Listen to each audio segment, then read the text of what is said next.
Open YouTube or TikTok, and you will see dozens of influencers telling you to sign up for a $700 premium credit card based on a completely arbitrary tier list. Listen to the wrong advice, and you end up paying hundreds of dollars in annual fees for perks you don't use, or leaving hundreds of dollars in easy cash on the table. The credit card market is splitting into two extremes. On one side, you have ultra-simple cashback setups. On the other, high-maintenance travel cards that function more like complex coupon books. This chart shows how we're actually going to evaluate your options today. We are grading these cards on exactly two factors: how much value they offer and how much administrative hassle they require to get it. Down in the low-effort, low-reward corner, you have options like the Apple Card. It's incredibly easy to apply for on your phone, but the returns are weak. Way up in the high-reward, high-effort corner, you find the ultra-premium travel cards.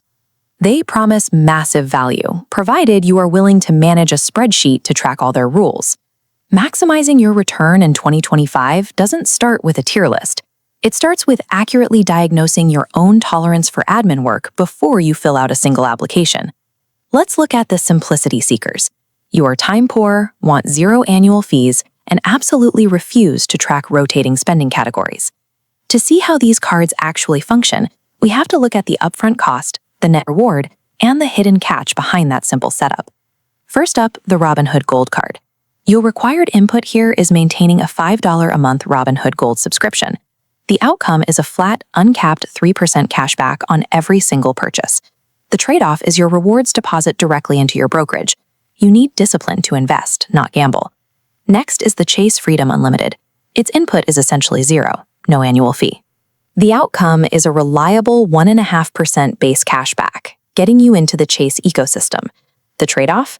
A mathematically lower baseline earning rate to secure the option to upgrade later.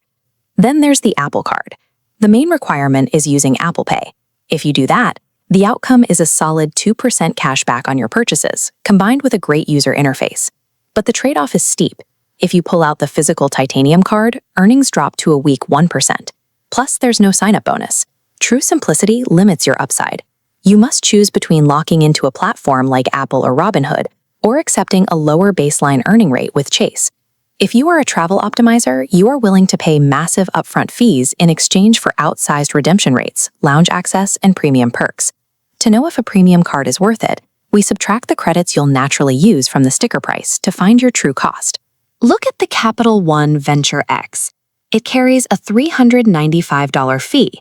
The outcome includes a $300 travel credit and 10,000 bonus miles, dropping your effective cost to -$5. The trade-off? You must book strictly through Capital One's portal. Next, the American Express Gold Card charges a $325 fee. The outcome here is elite earning potential. 4 times points on restaurants and groceries, making it one of the best daily drivers available. To offset that fee, you must track monthly microcredits for specific brands like Dunkin', Uber, and Resy.